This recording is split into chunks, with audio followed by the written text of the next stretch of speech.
खाना खा लिया।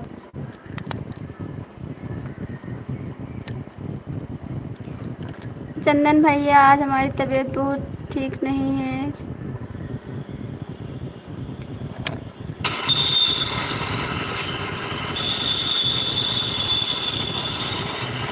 क्या हुआ? चंदन भैया, आज हमारी तबीयत बहुत ठीक नहीं है।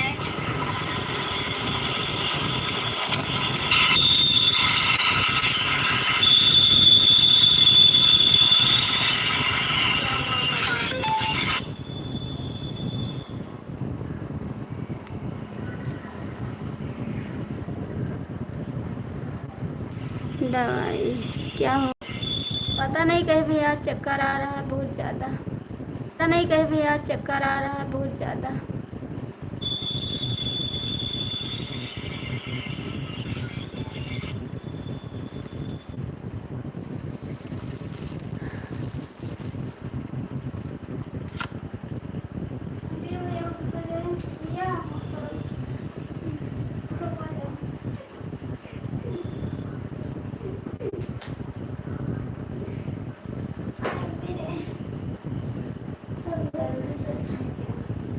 नहीं भैया, चल भैया चल।